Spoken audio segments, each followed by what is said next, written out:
Hi, it's me.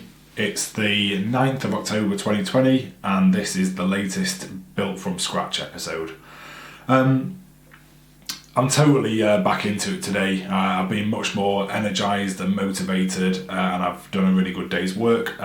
Slightly annoyingly, it's Friday, so I've now got to have 2 days off, but I'm still feeling good. I think I've made some really positive progress, and I think next week, well, I'll tell you actually where I'm at the end of this episode, but suffice it to say, dropped the remote. I think next week is going to be another good week of progress and it's going to feel great.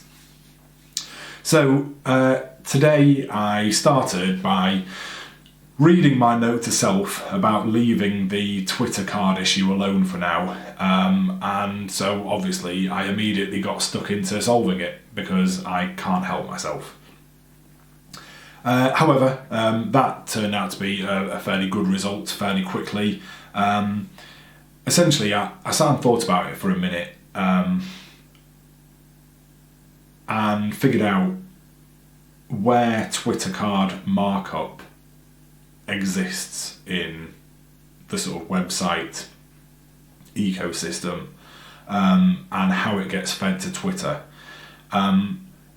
These are the type of things where if you're like a developer or more heavily involved in the technical side of this sort of stuff, these things will be very obvious to you. But since I'm kind of on the edge of understanding these sorts of things, it's not immediately apparent to me, and I actually have to sit down and think, you know, if this process is working in this particular way, what must that mean in terms of where this particular bit of code lives and in what order is it executed? Or no, I don't really mean that. I mean which bit of software is responsible for making what happen.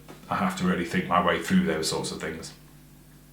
So anyway, once I'd figured that out, I realised that it meant that I could check if the changes that I wanted to make to figure out what I could do about getting the Twitter cards back was going to work just by looking at the relevant source code, rather than having to sort of change things blindly and then actually complete an action to see if it worked. So if that's a bit vague, to give you a specific example in this context, I was thinking that if I wanted to make a change, specifically add a plugin that I thought might start creating Twitter cards again, I was thinking I would actually have to create an episode, or at least a fake, well, like a template video, create the podcast, upload it all just like I do in the normal full process to see if it would work.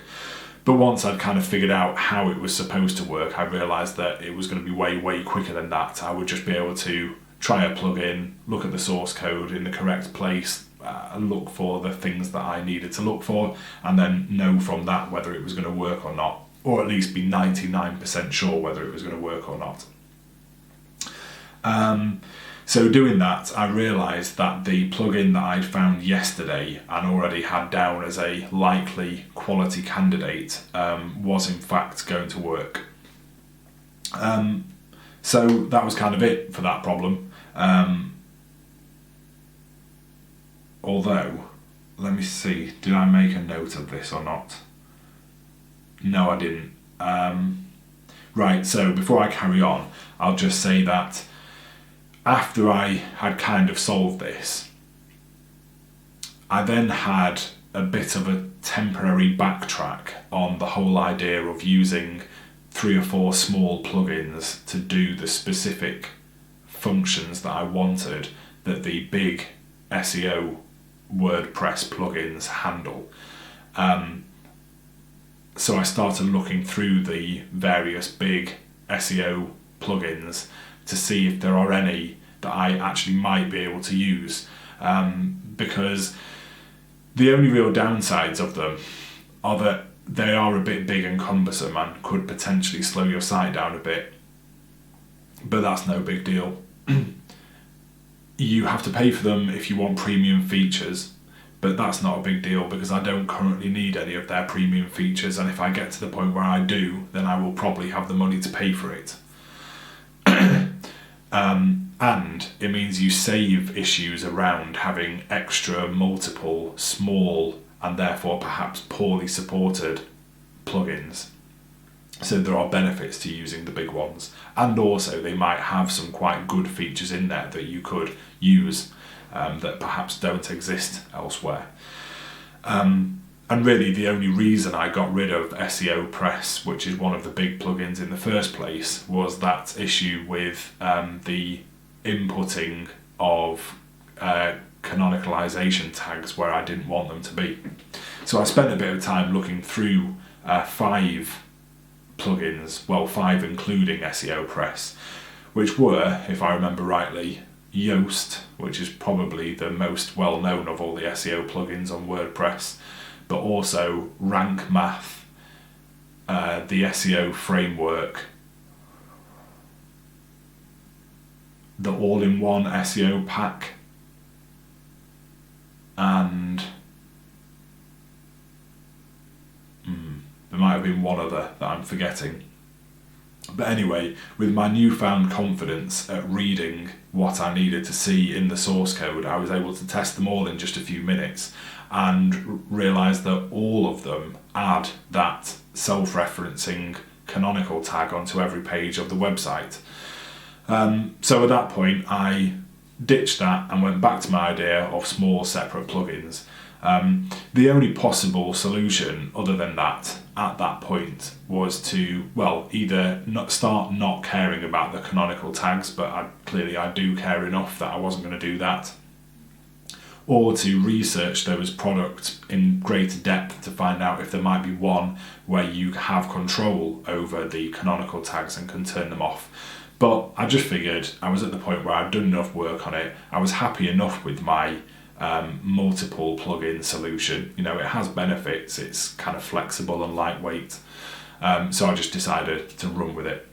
So that was that for that problem. And it meant I only now needed to find a reliable XML sitemap generator to have all of the functionality back that I wanted, that I had lost from the deletion of SEO Press. A minor digression before I talk about that briefly, which is around this time I realised that there's an issue with doing really large-scale bulk processing of these videos, which I assume I mentioned yesterday as being a new plan that I have to become more streamlined, is to save these videos up for several weeks before processing them. And the problem is that it will look to people on podcast platforms like I've stopped making the podcasts. I know from personal experience that when I'm looking for a new podcast, I use Podcast Addict, but I assume this functionality exists on most podcast listening platforms. I look at how long it is since that person last released anything, and depending on the nature of the podcast, of course, I quite often write off anything that hasn't been updated for maybe a month or so. So specifically, I suppose what I'm talking about there is if it's something that has educational content to it, then the more recently they update their stuff, the more likely I am to listen to it because it's going to be up-to-date information. If it's something like I have, like many people, previously listened to episodes of This American Life, and that is much less important. So if they don't update it for ages, well, fine, I'll just delve into the archives, find something that looks interesting and listen to it. But I figure with what I'm doing, I don't know, it's probably kind of halfway between those two things, but I thought it was enough of an issue that it was an issue. And there's another technical issue, which actually, once I realised it, is probably the more serious of the two problems, which is that Libsyn, the podcast hosting account platform that I'm using, sorry, I feel like I need a better word than platform. The podcast hosting service that I'm using have a plan whereby you buy a certain amount of upload capacity every month, and at the end of the month, anything you've uploaded kind of gets stuck into their system, and it's almost like they don't care anymore that you've used that capacity, and they give you your monthly allowance again. It's kind of a peculiar system. I don't really understand it, because they are still hosting those old episodes, but whatever, that's how they do it. So what that does mean is that the amount that I'm paying for is kind of judged to be roughly correct for doing a month's worth of videos per month, whereas what I'm talking about doing here is potentially 2 or maybe even 3 months worth of videos per month, and then have a couple of months where there are none. So that wouldn't work, because I've just run out of capacity. However, I looked at the Libsyn dashboard and recognised that they have some kind of scheduling ability in there. So whilst I haven't looked into it in any depth, I'm not certain it's a solution. I think what I'm going to be able to do is create all the podcasts and then just tell it to release one per day, which solves both of those problems.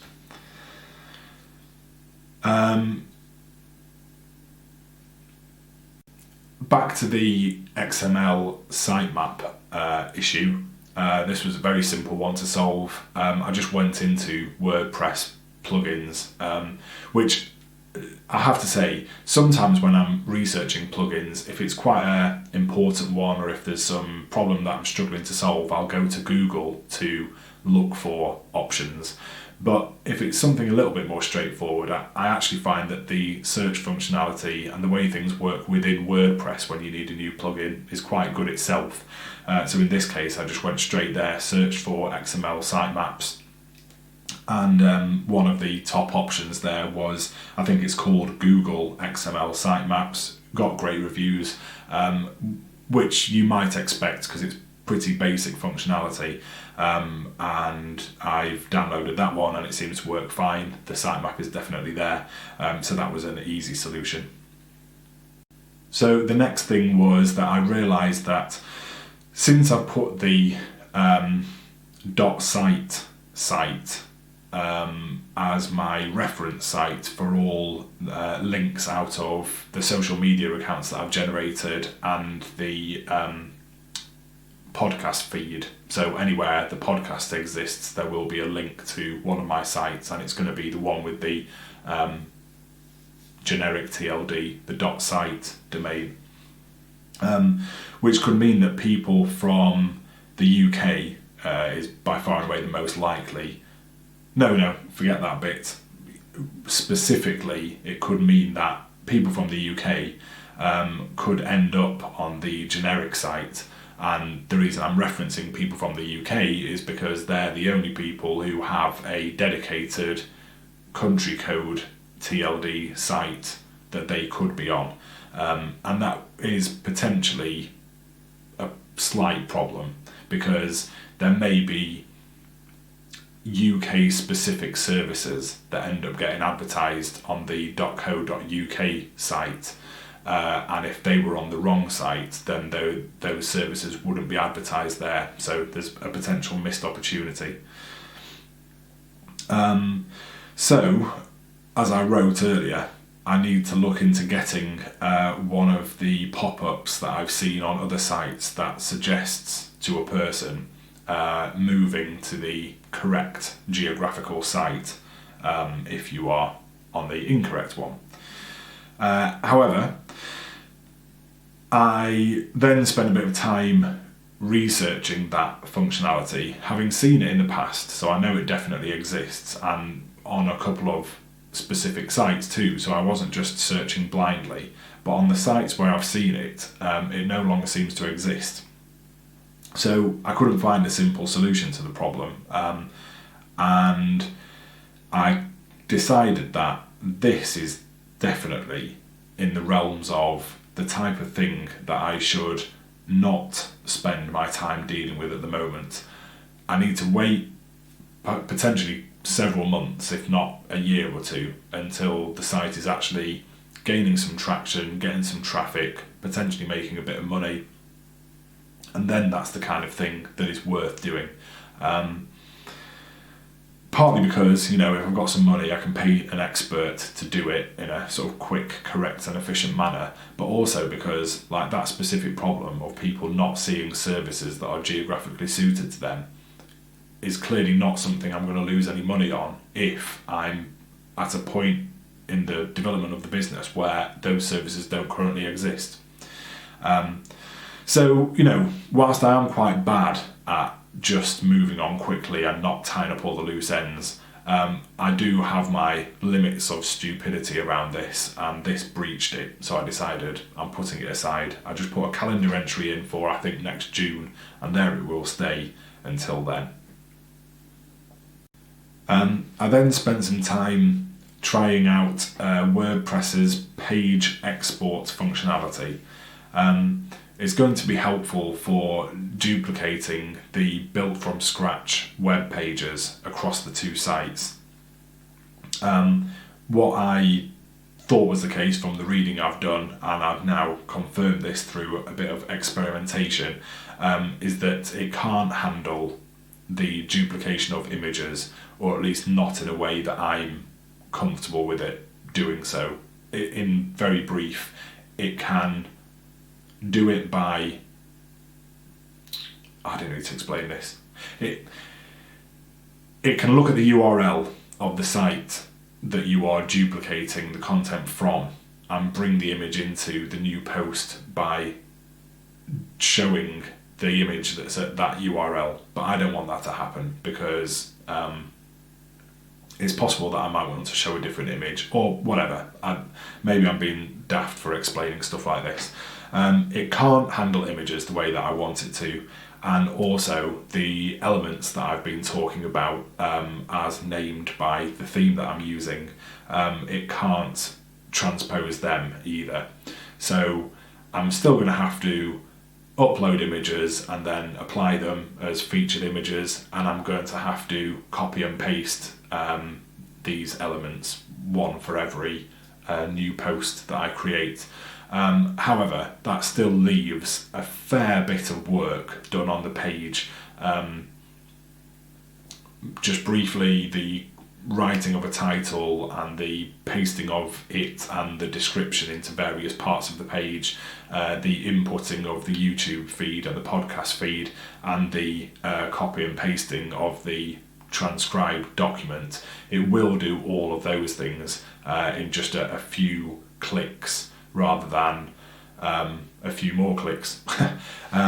So that's going to save some time and will be rather useful. It also helps just because I find that when I'm doing lots of kind of repeat, quick, monotonous actions, I find that after I've done them for a little while, my brain kind of cracks and I can't concentrate anymore, and it means what should be a fairly quick set of actions, it gets interrupted by my own sort of daydreaming. And what this will do is it will not only will it decrease the total amount of work, but it will also mean it takes that second chunk of work where you are just duplicating it on another site, which is the definition of repetitious drudgery, and puts it further down the line in terms of the process that creates this sort of media stack, which will have a benefit because it means when I get around to doing the duplicate of the effort, my brain will have had a bit of a reset, so that will be good. So I'm nearly done for today at this point. I seem to have written rather a long paragraph next, so I'm just going to read it rather than trying to fill in the blanks, because I don't think there are any blanks here. So I decided to use yesterday's change of tack around using a phone to transcribe directly as I speak as an opportunity to make the transcription process better with a significant change. This change is based around the fact that Otter, even when working well, tends to break text up into random chunks because it thinks there are two people speaking. However, it allows the user to export the file as one big block of text, which gets around that problem, but it creates another, which is that a huge monolithic block of text is little better than random tiny paragraphs, from a reader's point of view, that is. So from now on, I'm going to pause videos every time I change topic or when any kind of natural break occurs. I then say new paragraph for the benefit of Otter, and I then start recording again. When I come to upload the text, it will only take a few seconds to find and remove all instances of new paragraph and add a new paragraph. And together with the improved transcription quality, that should make the articles considerably more readable. Annoyingly, as I was saying that, I was realising that probably for the only time ever, I've got a slight issue here, which is that I've actually been saying new paragraph as part of the text rather than as a sort of functional element of the recording. So I'm now going to have to leave myself a note to say that when I'm processing this bit of text, I need to not put a new paragraph in every time I say new paragraph. But apart from that, the idea works, I think. And it will add a little bit of time to the processing process. But I've really been battling with myself about this whole transcription thing, how long it takes, how poor it is if you do it in a very, very quick way. And I think these couple of changes I'm making will just bring it slightly into an area where the ratio of benefit to time cost is improved a little, let's say. So I'm fairly happy with that. So the final thought for the day, which relates to the fact that I'm making this video at the end of the day, when normally I make them at the start and just recount what I did the day before, is that in support of the change to the transcription method and a couple of other changes that have been made to this processing, what can you call it? This process. Why use more words when you can just use one? Including the change around how to deal with the duplication of the pages, means that I've spent the last hour or so of the day starting to process the last monthly video and the last built from scratch standard video before that, which are the only two outstanding videos I've got at the moment, just so that I can get some of these changes in my head and documented before I leave it alone. Because when I do leave it alone this time, it's going to be for quite a while as part of this new way of doing huge bulk processing. I think I'm not going to do any more processing for at least a month now, I reckon, to give myself a really good run. So by the time I get round to doing it again, I will have no doubt forgotten, or at least I would have forgotten were it not for what I'm doing right now, some of these thoughts and revelations I've had over the last day or so.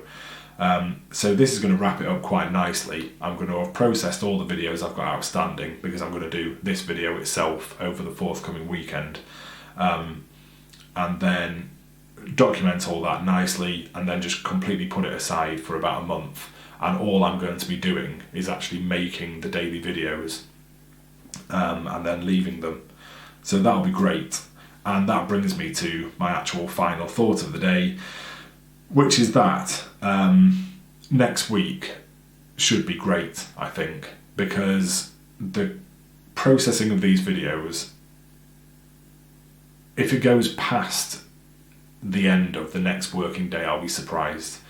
So I think, even fairly pessimistically, I'm only going to be doing this for one more working day, and then, and I really am almost certain about this time, that is going to be it for the technical development of the website for now, and there are no further hurdles to jump before I start writing a bit of core content.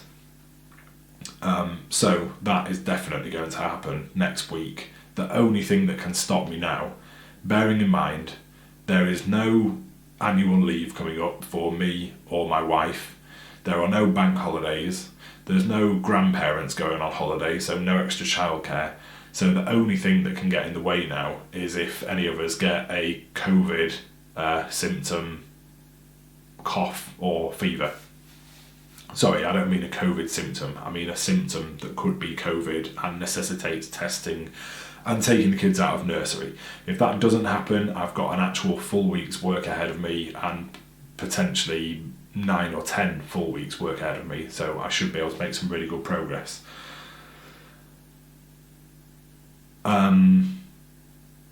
I was just thinking, is there anything else that's going to crop up? The only thing that still does need doing is that whilst I think I've dealt with all the kind of technical setup of the website, what I haven't done is any sort of design stuff aside from on the main built from scratch blog posts page. But that said, I'm using a theme, so a lot of the design stuff is in place. I've already got a logo. I need to just apply that in a couple of spots, but that's a 5-minute job. Essentially, I don't know if there's going to be that much I need to do, and 1 or 2 bits that I might decide to do, I'll probably do when I'm placing content onto the site. So whilst I may have to spend a little bit of time on design work, it won't be much and it'll be mixed in with creating content.